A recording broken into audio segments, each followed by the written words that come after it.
साथियों, हम सभी इस बात से सहमत होंगे कि किसी भी सशक्त और प्रभावी शिक्षा व्यवस्था का सबसे मजबूत स्तंभ शिक्षक होते हैं।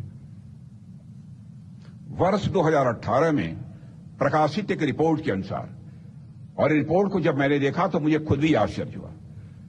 2018 में प्रकाशित एक रिपोर्ट के अनुसार भारत में बहुत अधिक गार्जियंस, अभिभावक, अपने बच्चों को शिक्षक बनने के लिए प्रोत्साहित करते हैं।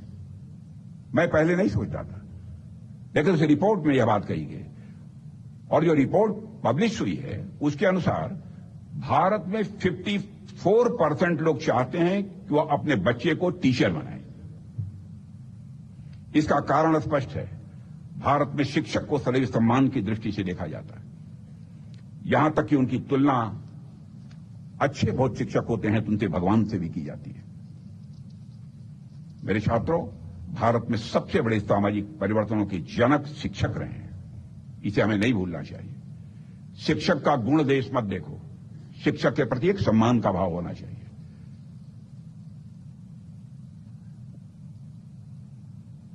और बराबर उनका सम्मान करो। मैं पढ़ते हुए भी, मैं तो ग्रेजुएशन, पोस्ट ग्रेजुएशन की शिक्षा ले रहा था, उस समय भी जो हमारे गुरु जो पढ़ाते थे, मैं उनका चरण स्पर्श करके आशीर्वाद लेता था।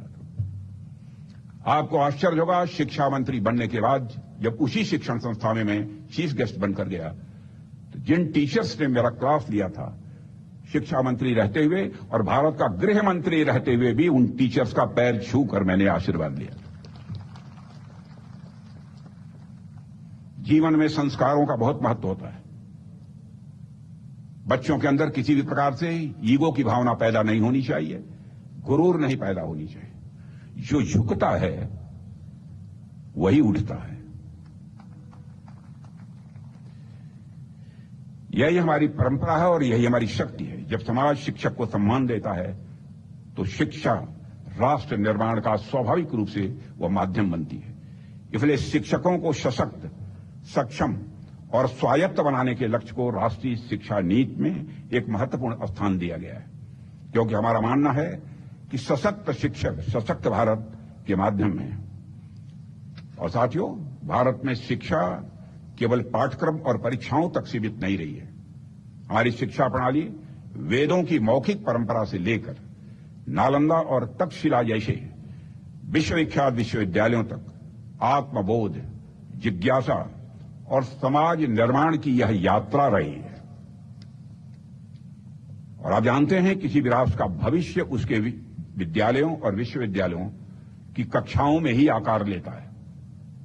और आज की शिक्षा का उद्देश्य केवल डिग्री देना नहीं हो सकता है, बल्कि इसका उद्देश्य ऐसे व्यक्तियों का निर्माण करना चाहिए जो विचारशील हों, संवेदनशील हों और देश का नेतृत्व करने में आवश्यकता पड़े तो उसके लिए सक्षम हों।